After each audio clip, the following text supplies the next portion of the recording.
आज मैं बना रही हूँ चने की दाल के वड़े, जो कि बहुत पुरानी रेसिपी है ये, पर ये रेसिपी को मैंने ट्विस्ट कर दिया है। ये रेसिपी को हम डीप फ्राई नहीं करने वाले हैं। आई थिंक अभी सबको वो ट्विस्ट पता ही होता है कि डीप फ्राई होता ही नहीं है।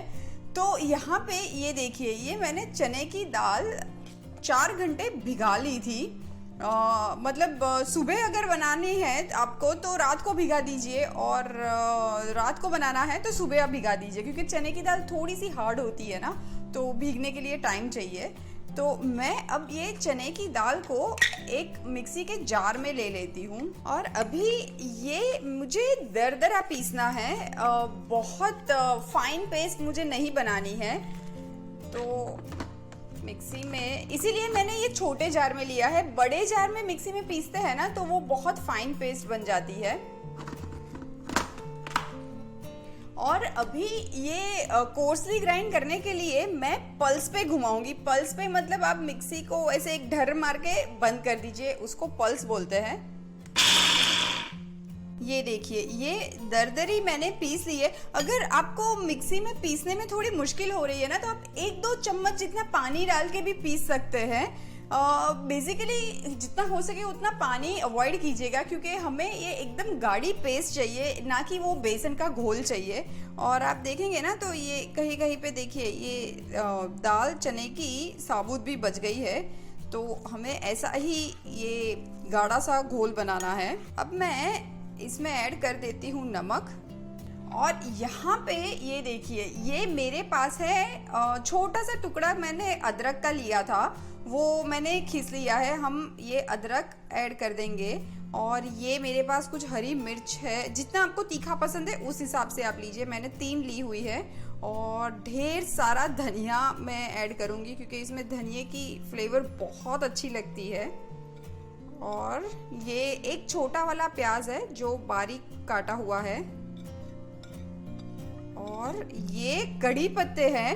कड़ी पत्ते अगर आपको अच्छे नहीं लगते हैं तो आप अवॉइड कर सकते हैं, पर अगर मेरी माने तो कड़ी पत्ते चने की दाल के साथ इतने अच्छे लगते हैं ना, ये वड़े में उसकी खुशबू बहुत अच्छी लगती है।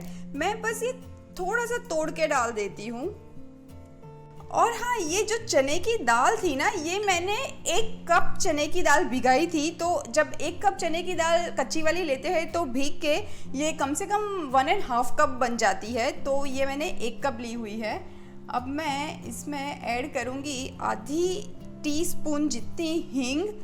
हींग की खुशबू बहुत ही अच्छी लगती है। और अब सारे सूखे मसाले ऐड कर देते हैं। ये मैं डालती हूँ 1 टीस्पून हल्दी पाउडर, और ये गया 1 टीस्पून जीरा, और ये कुटी हुई लाल मिर्च भी मैं डाल रही हूँ। आप इसको अवॉइड भी कर सकते हैं। और अब मैं लास्ट में ये अभी कोई लोग बोलते हैं, बिकॉज ये वही चीज़ है कि ये वापस से वो ट्रेडिशनल सदियों से चली आ रही हुई रेसिपी है। तो कोई लोग बोलते हैं कि हम तो इसमें बिल्कुल बाइंडिंग डालते ही नहीं है, क्योंकि हमें ज़रूरत ही नहीं पड़ती है।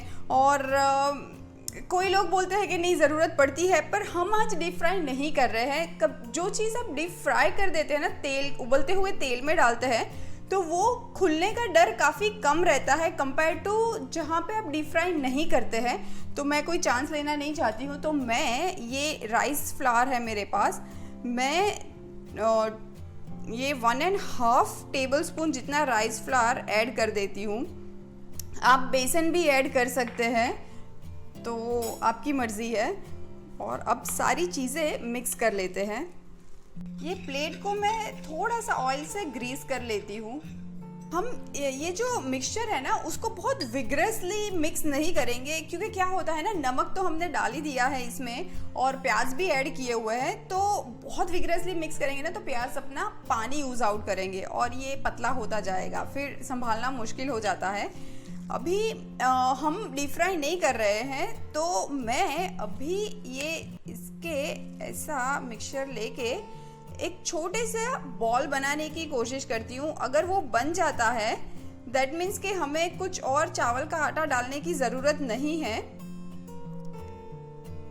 ये मुझे अभी थोड़ा सा सॉफ्ट लग रहा है, तो मैं थोड़ा सा आधी टेबल स्पून जितना चावल का आटा ऐड कर देती हूँ। वैसे तो ये बॉल बन ही गया है, बट मुझे ये पानी पानी हाथ में आ रहा है, जो कि वो थोड़ा सा डर लगता है कि खुल जाएगा।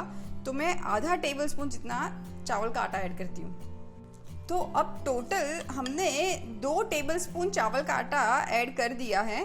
अब मैं ये मिक्सचर के ऐसे छोटे छोटे बॉल्स बना लेती हूँ। अगर आपको ये वाला मिक्सचर डीप फ्राई करना है तो आप डीप फ्राई भी कर सकते हैं। आप राउंड बना के या पैटी जैसा बना के भी डीप फ्राई कर सकते हैं। सेम मिक्सचर ही होता है। आपको अगर इसमें गार्लिक पसंद है ना, तो आप लहसुन भी बारीक चॉप करके ऐड कर सकते हैं। कोई कोई लोग सूखे मसाले में साबुत वाला धनिया भी, वो सूखा धनिया आता है, वो भी ऐड करते हैं। ये वही वाली रेसिपी है कि हर घर की एक अलग रेसिपी है। तो कोई अजवाइन भी डालते हैं इसके अंदर। आपकी मर्जी है, आपको जो भी अच्छा लगे आप ऐड कर सकते हैं। अभी मैं इसको फ्रिज में डाल दूंगी, ये वाले बॉल्स को ऑलमोस्ट 10 से 15 मिनट के लिए, ताकि ये वापस से फॉर्म अप हो जाए। पहले हाथ धोते हैं, गंदे हाथ से फ्रिज को टच नहीं करेंगे। अब मैं ये अपम पैन है, उसकी हर कैविटी में थोड़ा थोड़ा सा ऑयल ऐड करूंगी। और अब हर कैविटी में मैं ये बॉल जो बनाया है हमने चने का, वो ऐड कर देती हूँ।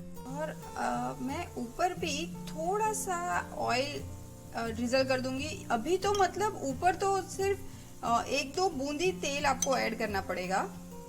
कोई कोई लोग मुझे बोलते हैं कि ये जो जिस तरह से मैं बना रही हूँ अपम पैन में, उसमें भी डीप फ्राई जितना ही ऑयल जाता है। अभी आप खुद ही देख सकते हैं कि ये छोटी सी टीस्पून ली है, और ये जब मैं भर के पूरा ऑयल लेती हूँ ना, तो ये कम से कम 3 कैविटी में या 4 कैविटी में इतना ऑयल 1 टीस्पून जितना मैं शेयर कर देती हूँ। तो ना आप कंपेयर कर सकते हैं कि कितना कम ऑयल जाता है।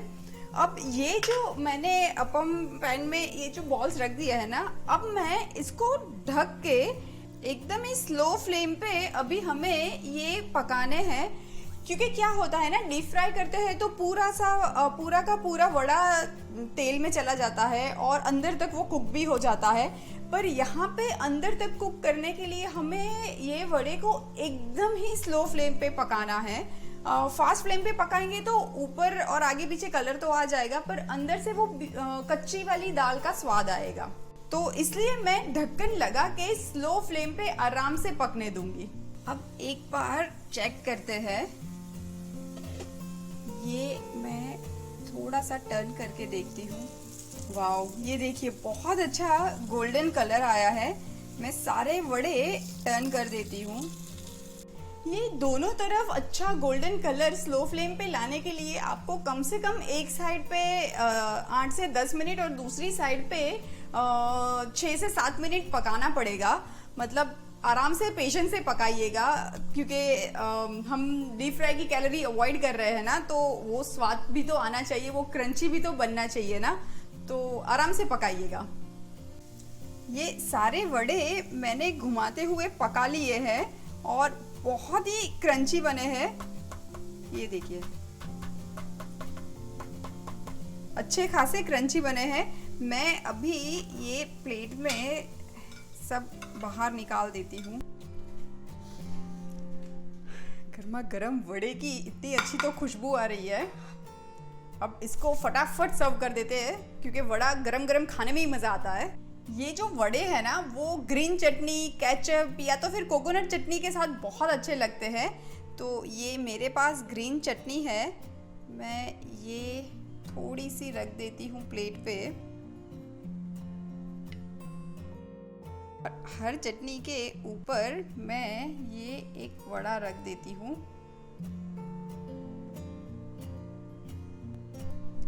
और ऊपर भी मैं एक छोटा सा डॉट चटनी का रख देती हूँ।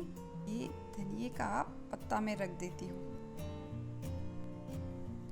तो लीजिए, तैयार है चने की दाल के वड़े, वो भी बिना फ्राई किए हुए। ये मैं चटनी के साथ